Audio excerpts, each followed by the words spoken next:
All right, so what I did was I got all the cylinder heads torqued down, the bolts torqued down. I got the push rods put in, I got the rocker arms put on with the nuts. So those are all in. This gives you a little bit better visual of that kind of keeper holding those in. Now there's a plate that has to go in here as well because those can just pop up and then those lifters will spin. So this plate actually goes in here, 3 bolts, and gets held down and holds all 8 of those in there.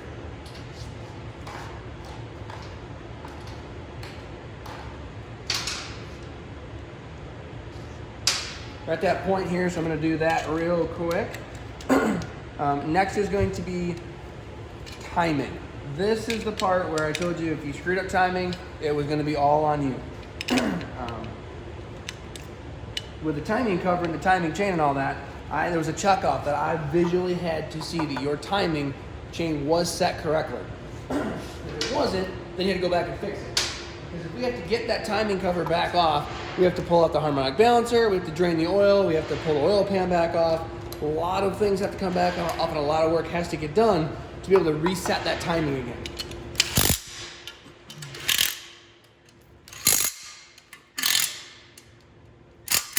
So I make sure that timing is good in there to where if you screw up timing, it's somewhere with the adjustment going on here.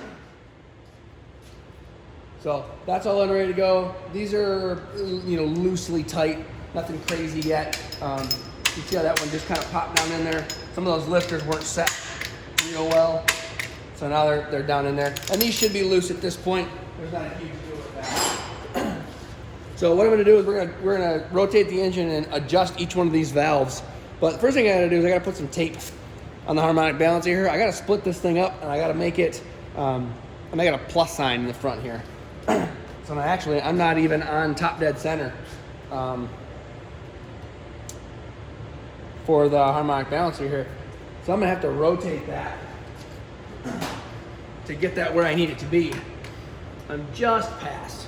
So I have to go 1 revolution and then 2 revolutions back up to the top. And I want that notch on the harmonic balancer to be in the 0 notch of the timing cover here. So if I can tilt this down so you can see that. You can see that notch right there, and you can see the 0 in the cover. It's that deep groove right there. I'm not sure if that'll stay right there. Yeah, it kind of will. So I'm gonna put a plus sign on here. I just gotta go straight across and straight across because I've got to use those for my alignment marks with the timing cover. So I did one there. We split this in half again.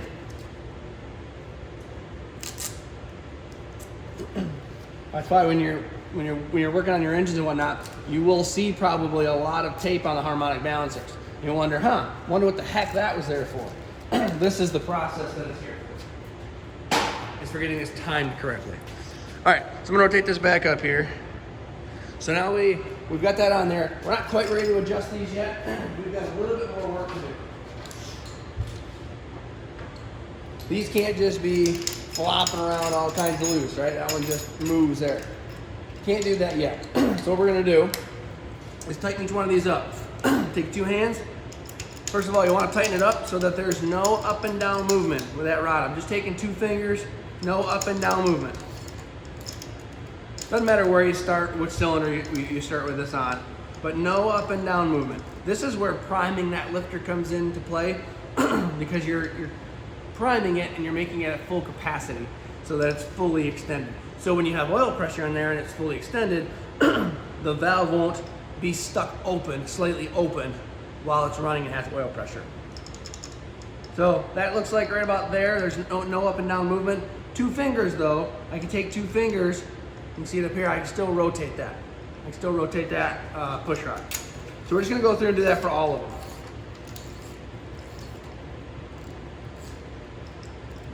No up and down movement, but still rotate. Quite the process, right? You got 16 valves you gotta do.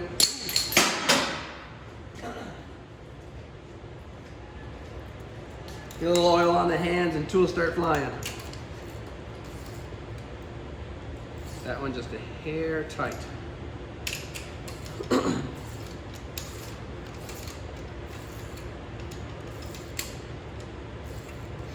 I have had students ask in the past, what happens if you don't have a block that originally had lifters or roller lifters, and your block doesn't have a spot for you to put a plate in this to bolt that plate down. Well, the tops of them, those spots are there, they're just not threaded. So one thing you could do is you could tap and you could drill and you could make your own threads in there for that plate. The other way they do it is actually through a mechanical piece down here that actually holds them together. So there's actually like a crossbar on the side, just like a plate that's bolted to the side of them, and it allows them, just like this piece here, this retainer piece, it allows them, it's actually riveted to it, it allows them not to rotate at all. So you definitely can put roller lifters in an older block that did not originally come with roller lifters. You can definitely upgrade and update that. And of course, how'd that come about? Well, somebody had an older block and wanted to put roller lifters in it, and they were upset, you know, whatever, like, oh, I can't do that. That's kind of silly. So somebody came up with a design, made it, and they were able to do it. Instead of just like, oh, I guess I'll get the newer block, you know, spend the money on the newer block that has that option, they were able to take their older block, or maybe an original block to the car that was numbers matching or something like that, and they were able to modify their block to work with newer technology. Almost done getting these here. Couple cylinders left here. Then we're going to go through and do the timing process. There are a lot of ways you can do this. The way we do it, the way I'm going to show you, is the simplest. Just because if it's your first time and you haven't done it before, once you've done it once or twice, there are a couple different ways to do it, and everybody will tell you that. And some ways are better than others, or quicker than others, or easier than others. Some are easier to remember. It just depends on what's, you know, what you want to do and what's easiest for you. So what we're going to do is we're going to adjust all these valves, all the cylinders for the valves individually. We're going to adjust them all individually. So we're going to do one cylinder at a time. What you could do is, while it's on top dead center, compression number one, we're going to adjust cylinder number one. You could adjust a couple at a time and then rotate, and then a couple at a time. You could do that. Like right now, 1 and 6 could be adjusted. So how we're going to adjust these is that they need to be tight. And somehow I missed that one.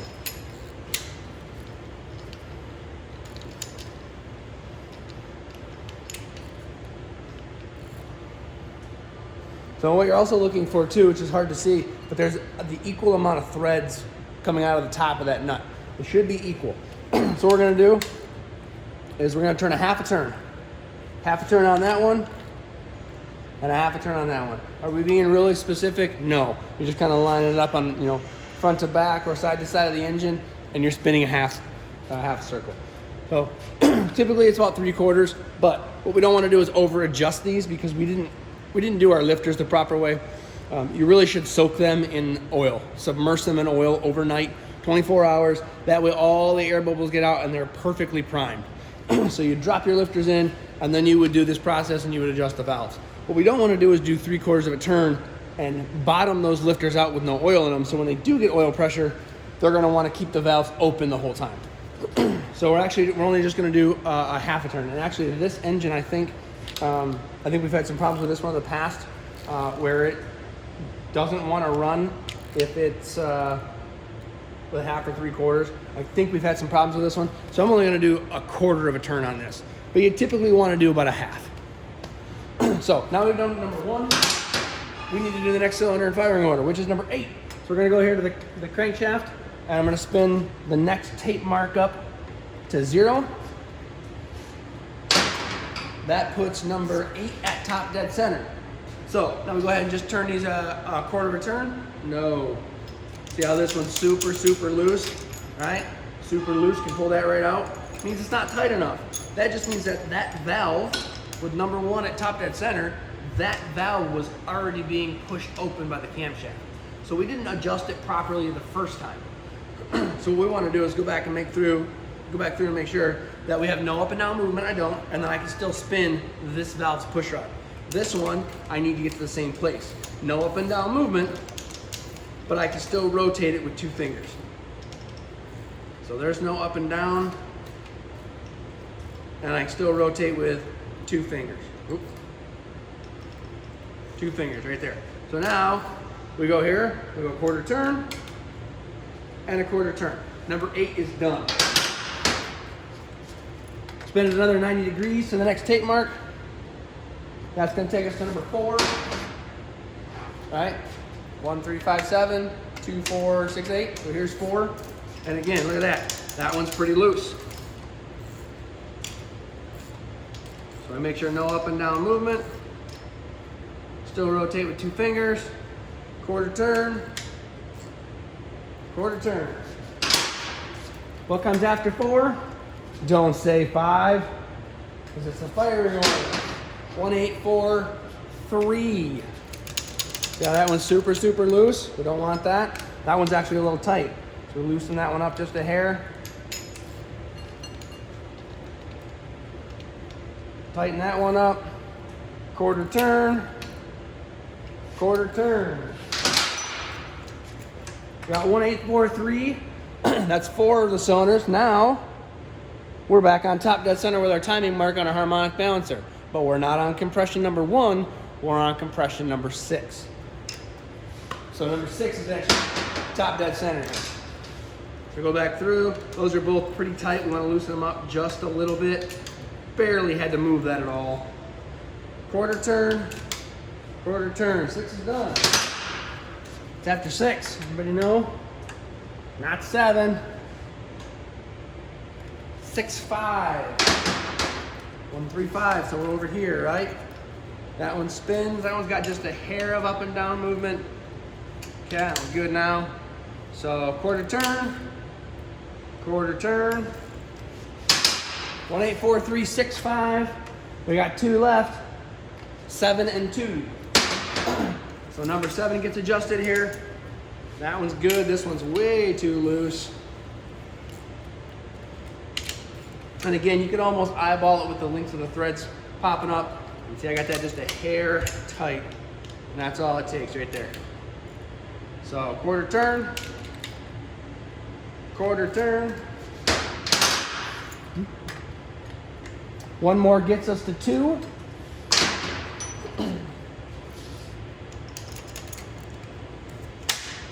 That lifter was stuck up there just a little bit. Got to be careful of that too. It didn't look right. Right, looking down here, the lifters didn't look at the right spot. This one looked higher. It was tight, but there weren't the same amount of thread showing. You should have the same amount of thread showing.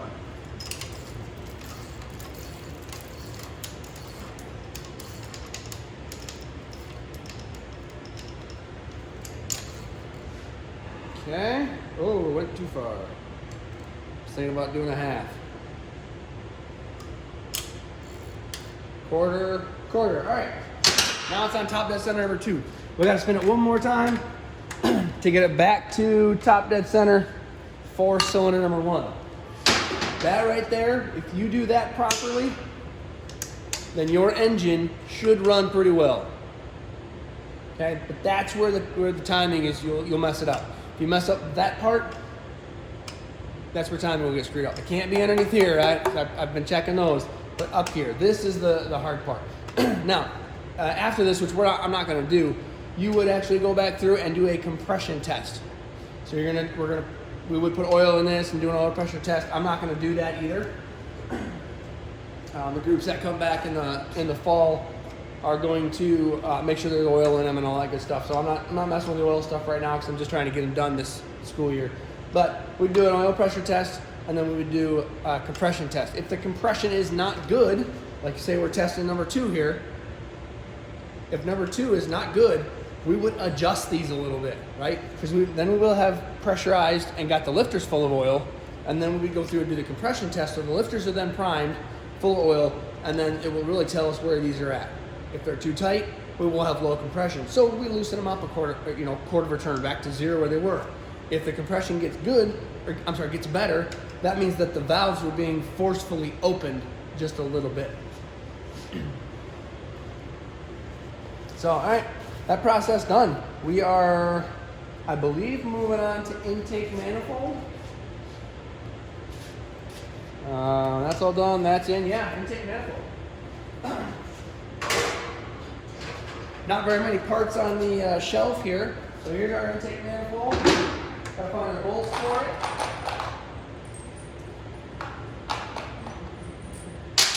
This one's a little bit different because it only has 8 bolts. It's a Vortec.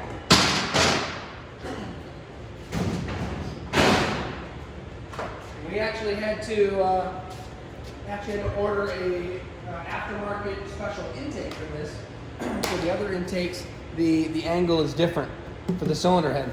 They're a little bit more on an angle. These are a little bit more relaxed, and the bolt holes are different. So the other 350s that we have, the older ones, the bolts actually go in on an angle, kind of out away from each other.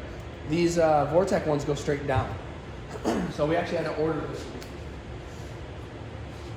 And I don't know if I'm gonna have enough RTV or not. Make it work though. So putting RTV in the corners here, going all along the edge. Want to make sure you got a nice thick coating in there. You make sure it's nice and tall. A way to find out how tall you need to have it is to actually put this intake on with the gaskets, and then you can see how high of a gap you have between there, and then you know how much you gotta you'd have to apply. So I'm not gonna have enough RTV here, so I'm just gonna apply as much as I can, which is not a huge deal. These engines are not gonna get ran this semester, so there's no chance of oil being able to come out. So I had a truck that had a nasty oil leak, and it was from this back seal blew out, and it would just pour oil out. And I ended up having to do a spider injection system in the upper intake when I had it apart and had that problem. So I pulled the intake off anyways, and I ended up redoing those. No more leak, it was gone. But it would run right off the back here, run right back down on my transmission, and starter, oil filter, and just coating everything and everything behind it. But that one little gasket will do that. So there is supposed to be a gasket there. There can be a rubber gasket front and rear. Sometimes cork, but RTV I found is the best thing, because RTV is just like a caulk, right? It fills in all the gaps and imperfections. So it looks like somebody on this block went through here with a grinder so that RTV would hold a little bit better. Not 100% necessary, but not a bad idea. Let's make sure these don't have a ton of oil on them so that they'll seal. If you guys were doing this, you would go through with the parts washer we have here, the big silver one with a hot tank, or down the regular mineral spirits parts washer, and clean them all up, make sure they're nice and clean. Now these gaskets are a little bit different from the other ones we've been using. The other ones just kind of set on there and you hope they stay in place. So these ones actually have a little tab here, and there's a little hole that they go into. So there's one on each side, so that gasket goes in place, stays in place, and cannot move. So yeah, we already put the RTV on, and the RTV squishes down the corner. What I would do as well is take a little bit of that RTV and pull it up on top of that gasket. That way, the block, the cylinder head, the gasket, and the intake manifold are all going to seal. Now again, on this engine, it doesn't make a difference because I don't have enough RTV back here to seal anyways, and we're not running these, but still, if you were doing your own engine, you'd want to do that. Small little step might make the difference between there being a leak and not being a leak. Now if you gooped a bunch of RTV on there and you put the gaskets on there and you put your intake on, yeah, it's going to kind of squish all around and it'll probably seal anyways, but I like that just as a little extra insurance. So get our intake manifold lined up here, get it set down in there, perfect.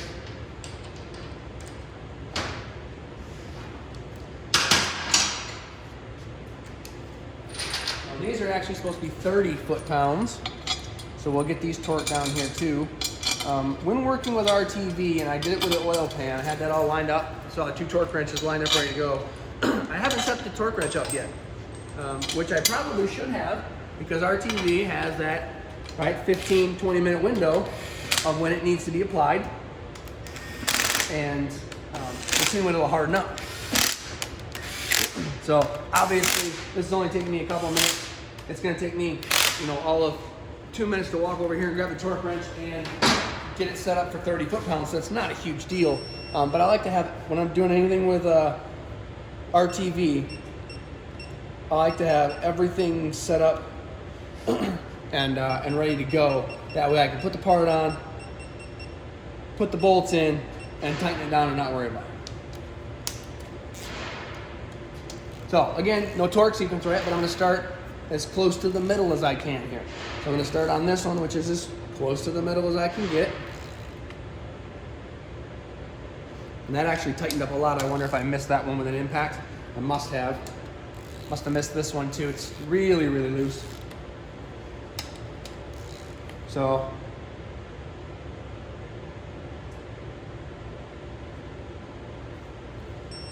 there's 30.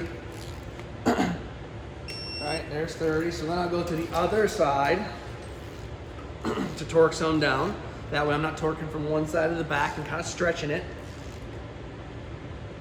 The other big component or big other reason of getting the intake gaskets in correctly is that not only oil flows through them, but your intake air does, and it has coolant jackets as well.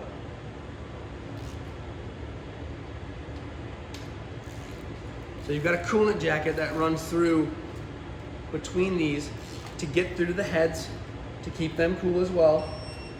And if that gasket goes bad in there or doesn't get tightened properly, the coolant can actually leak right into your oil or leak right into your intake.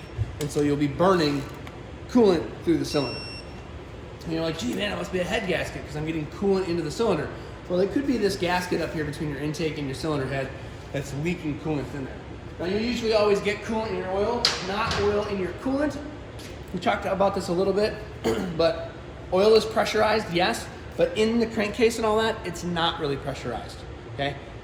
It is a little bit, but not as much as coolant. Coolant can be up to 20 PSI, so usually the coolant gets pushed over into the oil side of things. Okay, intake's on. Got a couple of random things here. Finish putting in. This is your oil pressure gauge, or oil centering unit, pressure centering unit. So that goes back there. I should say switch. It's electrical. So that goes in there. That would be where you would attach your oil pressure gauge if we were going to test for oil pressure, which you would have, but I'm not going to because I don't have any oil in it. So thermostat goes in there. You'll notice how this does not have a recess. This has a recess, and it fits that perfect. That needs to go in there. You can't put your gasket on and then put that on there. It's not going to seal, right? We don't care about this and this, right? We need this surface to seal to this surface. That's where that gasket comes into play.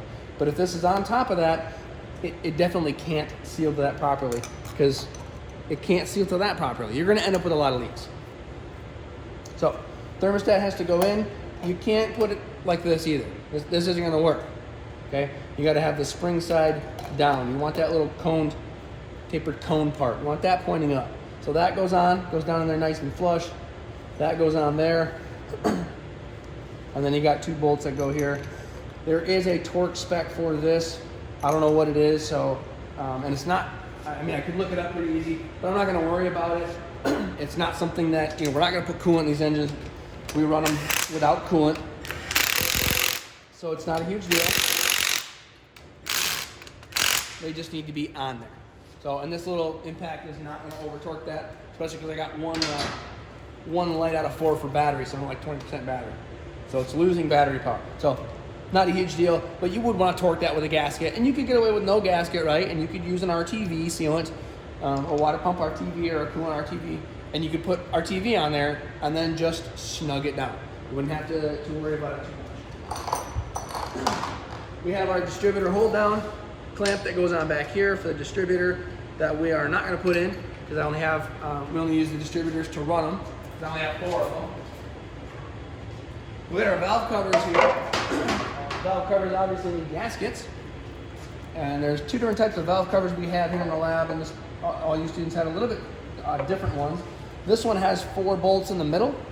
There were some that had 4 bolts on the outsides, on the exterior. So that was the older style. This is the newer style. Does it make a difference which one to which and all that? No, it probably doesn't. This is just the newer design. They have found that it torques better and it gets better even pressure. So I do have to find the valve cover bolts. They are not in the valve covers. I had another group that left theirs in the valve covers, which is really handy, but not a huge deal. I just have to go find them.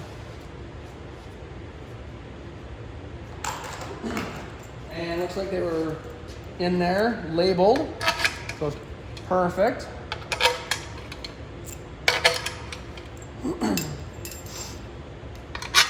And these are rubber gaskets as well. You can kind of see this whole engine kind of had blue rubber gaskets, the oil pan, the valve cover. The original intake for this as well, for this Vortec engine, would have had blue rubber gaskets, seals as well. So the other way you can get it is cork or like a fiber material. Rubber's really the best. If you over torque it, it's not going to crack. It can, but it's less likely to. Cork will just crack and peel right apart, and then you'll have to get a new gasket. So there is a torque spec for these. Not entirely sure what it is, but I can grab one of your books here and look at your torque spec page here. You guys left me a nice little pencil here too. Throw that in the mix for next year. We're on valve covers, 76 inch-pounds. So I'm going to go through and just kind of snug these up, and then we're going to go back through 76 inch-pounds, tighten them up.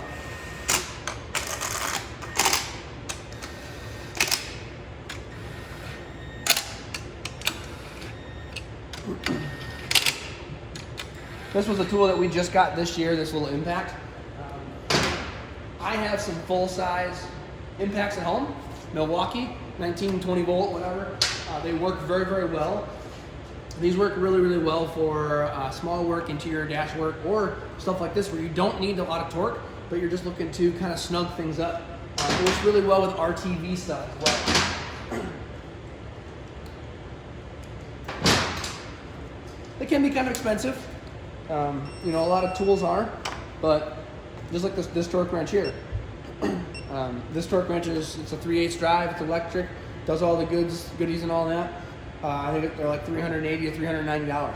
They're kind of expensive, right? But if you're going to do this for a living, daily, or even if you're going to do it for a part-time hobby at home, one of these is definitely a good way to go. Because it does inch-pounds, foot-pounds. It does the torque angle as well. So on some of the newer engines where you have to do some of that torque angle stuff, very, very helpful for some of that. No torque sequence, right? So I'm just going to do one of the inside ones, come back and grab one of the other inside ones, right? And then go to the outside, inside to out. Tighten the inside first, then tighten the outside.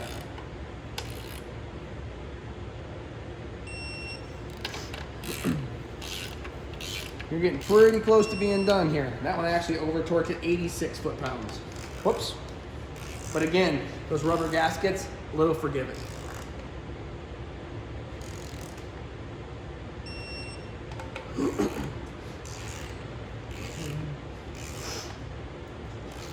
So I think we just have a water pump left to put on, which is 4 bolts and 2 gaskets. Very simple there. And when we end up finishing the rest of these engines and clearing off the shelf that's over here, we'll see what we can do about finding the flex plate for this engine. I'm not sure where it would have gone to. One possible place is it's in the hot tank right now. And so I could take a look in there and see if it's in there. More than likely it's hanging around in a spot where this group, the AJC, they know where it is, right, or knew where it was. I just don't know because I wasn't in the group, right? I wasn't watching them tearing that off and whatnot. I got the bolts over here, and we definitely got the bolts. Just don't know where the actual flex plate is. So, sure it's around here. One, finding it, not a huge deal.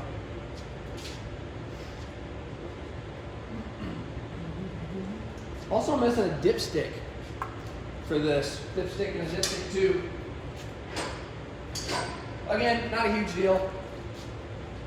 I thought I was going to say water pump bolts, but the water pump bolts they left in the water pump. So I don't drop them and lose them. Can be convenient, right? If you're in your own shop doing that. You know, sometimes you just leave the bolts in the component. I do that a lot. Way less likely to lose.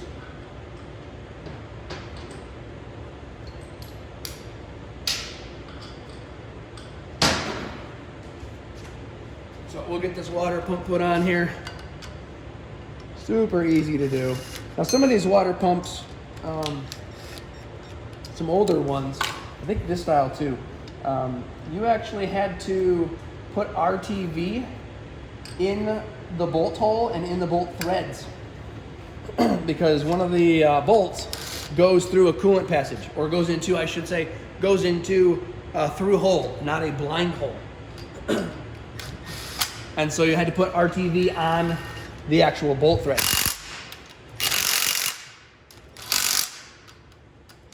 Otherwise, you'd do all this work and then you'd be leaking coolant right out of bolt. You'd be like, wow, that bolt can't have a hole in it. Leaking coolant out of it. So it actually ends up just being that the bolt hole itself was leaking right around, the coolant was leaking right around the bolt hole. That's not the right bolt for that. So it looks like I got that and spark plugs left. Actually got the oil fill tube there. That's going there. Doesn't really want to stay though. A little stripped out, so call that there. Yeah, throw spark plugs on here, and then we've got a complete engine. So at this point, well, before doing this, you guys would have done a compression test. You would have checked for anything. The steps after this, you would be putting a distributor in and bolting a carburetor on here. And then you'd have to figure out what the timing is for the distributor, right? Which wires go where. Because we're going to have 8 spark plug wires that go on the top of here.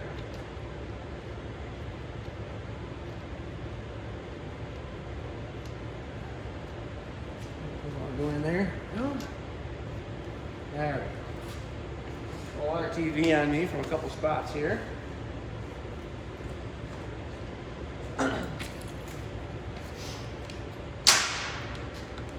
We'll just snug these up.